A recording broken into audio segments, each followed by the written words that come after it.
Here we are at SSON's Finance Transformation Europe event, looking forward to the 11th Shared Services and Outsourcing Week in Amsterdam in May.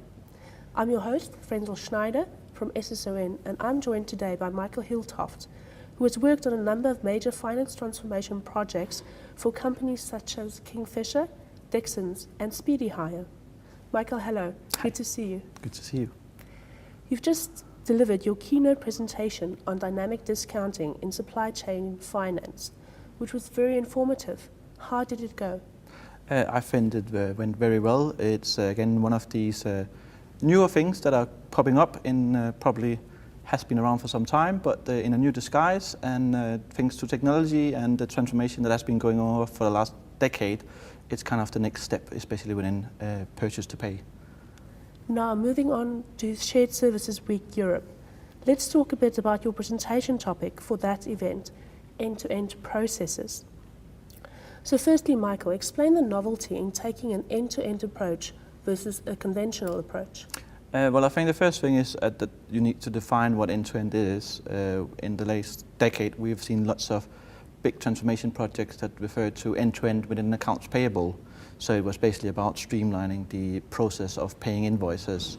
That then got expanded into the end-to-end process of P2P, of which was including procurement.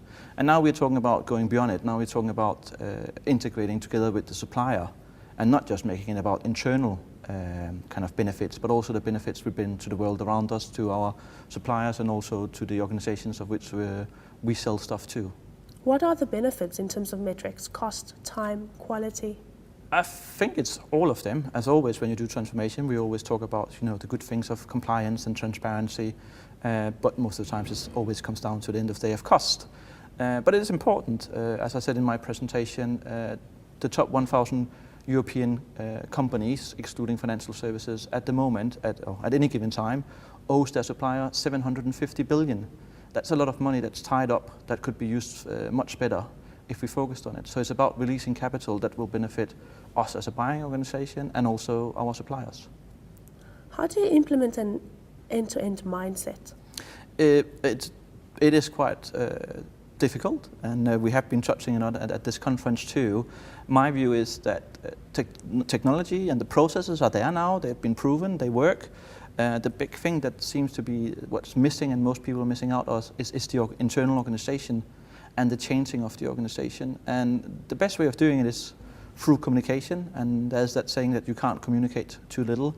And I think that's very much true. It's about getting people to understand why you're doing it and the benefits it brings to them and to the organization as a whole, instead of again focusing in these silos, like for example, this is really good for procurement, let's do that. But actually what procurement is doing is they're creating a huge amount of workload for the finance department and vice versa. So it's about getting people to understand each other and be better at communicating and looking at the whole organization instead of just of their little part. Thank you. What would you recommend in terms of repositioning your team for an end-to-end model? Well, as I said, the thing that I've still struggled with, and this again, being a retailer, most of my experience lies within the P2P area. It is that we have integrated system, we have integrated processes, but actually when you come down to it, from an organization point of view, procurement and AP still tend to be completely utterly separated and actually have very, very little interaction besides throwing things over the fence to each other. So it's still about getting these things more kind of aligned. And I would like to see some more companies focusing on the organizational alignment instead of just systems and processes. Thank you. Can you share with us some of your achievements as a direct result of taking a more holistic view of services delivery? Well, I would probably say that the presentation I've just done on supply chain finance is something I'm very proud about, because I do believe it's truly creating benefits for the buying organization, us as a buying organization, but also to our suppliers, and making the life easier for the supplier. So actually, we have gained some financial benefits, and at the same time we've improved our relationship with our suppliers because they have actually gained some financial benefits. So it is a true win-win, and it leads to so many other things. The relationship is just better, the supplier will go further for us because they feel we've done them a favor, and it just creates a completely different scenario compared to the normal why haven't you paid us, when are you going to pay us kind of attitude. So it's a much more working together and actually trying not to create problems for each other. And I like that. And I also think people at least in the AP department I work, they like it more because it's a much more nicer working environment. So it creates more than just financial benefits, which of course, as I say, is important. It actually also creates a whole new culture and a whole new way of working together with your suppliers. Well, thank you very much for your time today, Michael. We look forward to seeing you in Amsterdam in May. I look forward to it too. Thank you very much.